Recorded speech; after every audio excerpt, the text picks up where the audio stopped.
जय श्री कृष्णा दोस्तों, हर हर महादेव। कैसे हैं आप सब? स्वस्थ और सुरक्षित होंगे।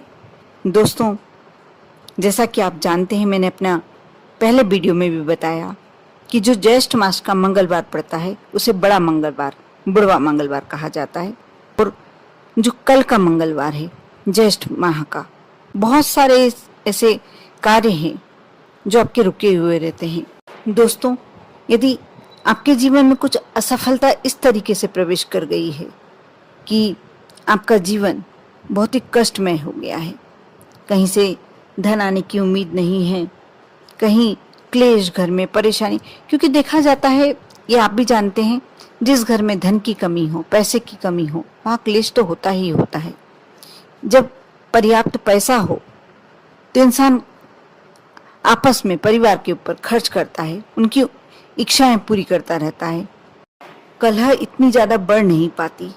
लेकिन जब यदि पैसे की कमी हो और परिवार की ज़रूरतें पूरी नहीं कर पा रहे हों, जब समस्या ज़्यादा बढ़ जाती है, यदि जीवन में पैसे की समस्या है, बीमारी संबंधी कोई समस्या है, कोई भी समस्याएं हैं, तो आप यह बुढ़वा मंगलवार जो पड़ता है बहुत ही श्रेष्ठ माना जाता है। बहुत ही उत्तम योग चल रहे हैं, बहुत ही अच्छे संयोग चल रहे हैं, इसमें आप कर सकते हैं। यदि परिवार में कोई असाध्य रोग से पीड़ित हो गया है, कोई भी परिवार का सदस्य, आप यदि स्वयं भी कोई ऐसी बीमारी हो गई है जो कितनी भी आपने दवाइयाँ ले ली लेकिन कम होने का नाम नहीं ले रही, तो आप मंगलवार के दिन, जो ये बुढ़वा मंगलवार चल रहा है, आप इसे शुरू करें। हनुमान जी के समक्ष बैठ जाएं। आप अपने घर में भी यदि हनुमान जी की फोटो है तो उनके समक्ष भी बैठकर, नहीं भी है तो आप उनके नाम से उनका मन में स्मरण करके और उनके समक्ष बैठकर इस मंत्र का जाप करें, इस चौपाई का इस हिस्से का जाप करें। नासे रोग हरे सब पीरा, जपत निरंतर हनुमत पीरा।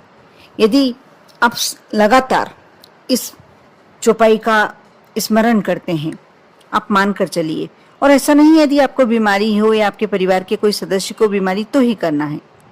आप यदि चाहते हैं कि आपके जीवन में कोई भी बीमारी प्रवेश ना करे, आपका परिवार बीमारियों से बचा रहे, तो आप ये कार्य कर सकते हैं। बस थोड़ा सा इस बात का ध्यान रखना होता है कि जब हम हनुमान जी के प्रति कोई भी कार्य करते हैं तो स्वच्छता का विशेष ध्यान रखना पड़ता है, क्योंकि हनुमान जी बाल ब्रह्मचारी थे, इसलिए इस बात का आपको अवश्य ध्यान रखना होगा। और आप सभी जानते ही हैं, हनुमान जी को संकट मोचन कहा जाता है। वे हर बाधा से मुक्ति दिलाते हैं, व्यक्ति को सभी परेशानियों से मुक्त करते हैं। वैसे तो मंगलवार को, शनिवार को, दोनों दिन आप हनुमान जी की पूजन करके उन्हें प्रसन्न कर सकते हैं।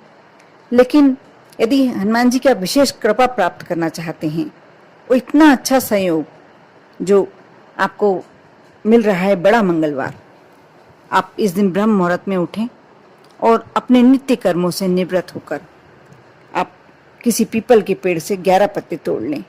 11 पत्तों पर स्वच्छ जल से पहले धो लें, उन्हें साफ कर लें। इस बात का आप विशेष ध्यान रखें कि पत्ते टूटे फूटे नहीं होने चाहिए।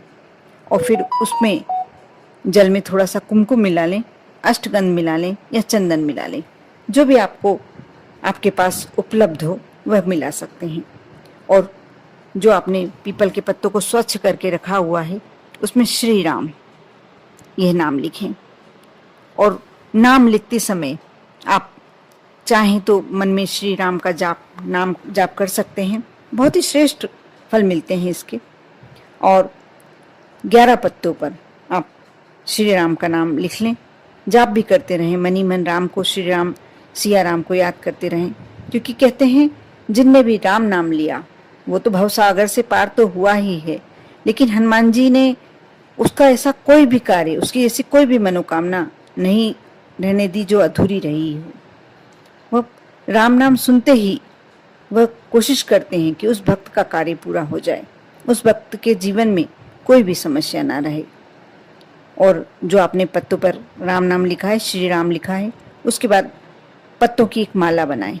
इस माला को आप किसी भी हनुमान जी के मंदिर में जाकर माँ बजरंगबली को अर्पित करें।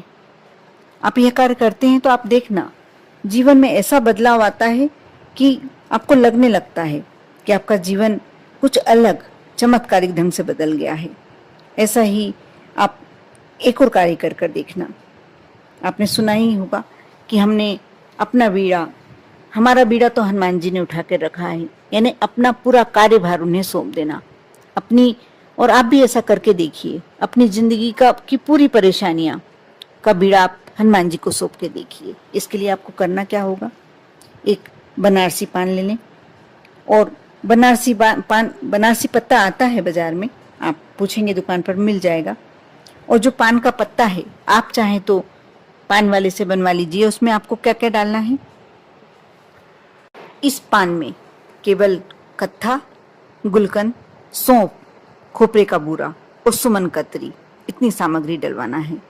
इसमें भूलकर भी आप सुपारी और चूना ना लगवाएं। यह पान एकदम ताजा, मीठा और रस भरा होना चाहिए। ध्यान रहे कि आप जब ये पान बनवाते हैं, यदि पान वाले से भी बनवाते हैं, तो इस बात का आपको ध्यान रखना होगा कि पान वाले का हाथ तम्बाकू का नहीं हो।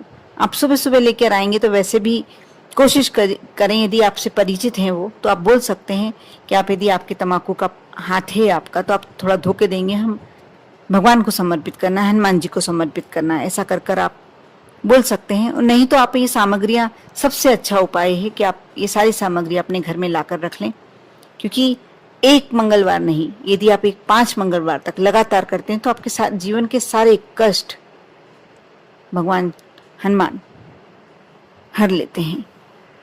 अब मैं सबसे महत्वपूर्ण बात बताने जा रही हूँ कि आपको इस पान को जब समर्पित करते हैं तो क्या बोलना है। आप विधि विधान से पूजन करें, यदि नहीं करना है पूजन नहीं कीजिए, लेकिन आप जब ये समर्पित करते हैं तो आपको इन शब्दों को अवश्य बोलना है। हे हनुमान जी, ये मीठा पान अर्पण है। मेरे जीवन में जितना मीठा मैंने आपको पान अर्पित किया है, उतनी ही मेरे जीवन में मिठास भर दीजिए। यदि यह शब्द बोलकर आप हनुमान जी को ये पान का बीड़ा समर्पित करते हैं तो आप देखना कैसे आपके जीवन का, कष्टों का बीड़ा भगवान हनुमान उठाते हैं। कर देखिए, श्रद्धा रखें और विश्वास बनाए रखें। और यह उपाय ऐसा है कि कईयों ने किया है और कईयों ने अपने जीवन को धन्य बना लिया।